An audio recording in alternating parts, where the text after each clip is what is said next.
अस्सलाम वालेकुम जी, कैसे हैं आप सब? उम्मीद करती हूँ कि आप सब खैरियत से होंगे।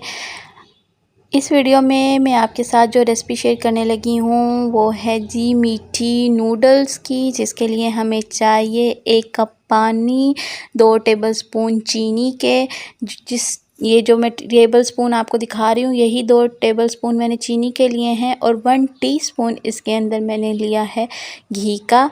इन दोनों नूडल्स के पैकेट्स में से मैं 1 नूडल का पैकेट आज बनाऊंगी। तो चलें अब हम करते हैं शुरू।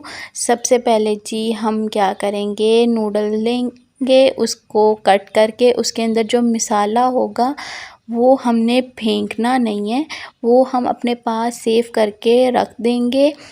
उसका इस्तेमाल किसी और वीडियो में, किसी और रेसिपी में मैं आपके साथ ज़रूर शेयर करूँगी। तब तक के लिए आप इसको संभाल के साइड में रख दें।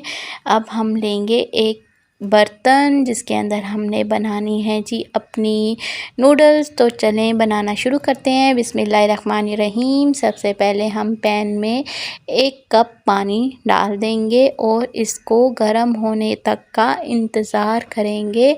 इसको हमने फुल गर्म बॉइलिंग नहीं दिलवानी, मीन्स के जब ये बॉइलिंग पॉइंट के नज़दीक होगा तब हम इसके अंदर ऐड करेंगे अपने नूडल्स। और ये आप मीडियम फ्लेम पे सारा प्रोसीजर कर सकते हैं और आप चाहें तो नूडल्स को तोड़कर भी डाल सकते हैं और एज़ इट इज़ भी डाल सकते हैं।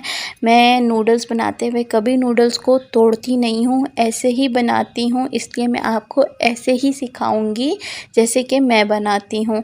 इसमें डाल के हम रख देंगे। जब ये एक साइड से कुक हो जाएगी तब हम इसकी साइड को चेंज कर देंगे। फिर जब ये दोनों साइड से कुक हो जाएगी तो हम इसको आपस में मिक्स कर लेंगे। आप लोग मुझे कमेंट में ज़रूर बताइएगा आप लोग कैसे नूडल्स बनाते हैं और अपनी फेवरेट रेसिपी शेयर भी कीजिएगा नूडल्स की। मैं ट्राई करके उसकी वीडियो बना के आप सबके साथ वो भी ज़रूर शेयर करूँगी। ये देखिए हमारी नूडल कुक हो चुकी हैं दोनों साइड से। अब हम इसको मिक्स कर लेंगे। यहाँ पे ये नूडल 70 to 80% हमारी कुक हो चुकी हैं। जब ये 70 to 80% कुक हो जाएंगी तब हम इसके अंदर डाल देंगे जी चीनी। और इसमें थोड़ा थोड़ा पानी पहले से होगा, जब हम चीनी डालेंगे थोड़ा सा पानी और हो जाएगा। ये बाकी की 20 से 30% है वो इस पानी में कुक हो जाएंगी।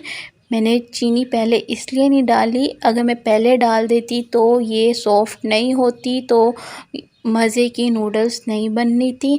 जब इसका पानी बिल्कुल ख़त्म होने के करीब होगा तब हम इसके अंदर डाल देंगे जी घी, जो कि मैंने आपको पहले बताया था। अब हम इसमें घी डाल के इसको तब तक पकाएंगे जब तक इसके अंदर से सारा मॉइस्चर ख़त्म नहीं हो सकता। अगर आपको लगे कि आपकी नूडल्स ज़्यादा गल गई हैं तो आप आंच को ऊंचा करके इसका पानी ड्राई कर सकते हैं। अब अच्छी तरह से हमने इसका पानी ड्राई करना है, इसके अंदर कोई पानी ना रहे। ये देखिए मेरी नूडल्स का सारा पानी ड्राई हो चुका है, उसके अंदर कोई पानी नहीं है और हमारे नूडल्स इस स्टेज पे बन के हो गए हैं जी रेडी। अब हम कर लेंगे इनको डिश आउट। हम आप जिस प्लेट में भी खाना चाहें आप इसको उसके अंदर निकाल लें जी। बच्चों की लंच बॉक्स में एक और डिश का इजाफ़ा हो गया। उम्मीद करती हूँ कि आपको ये वीडियो अच्छी लगी होगी। अच्छी लगी है तो कमेंट में ज़रूर बताइएगा और अगर आपने पहले ये ट्राई किया हुआ है तब भी कमेंट में ज़रूर बताइएगा। तब तक के लिए अल्लाह हाफिज़।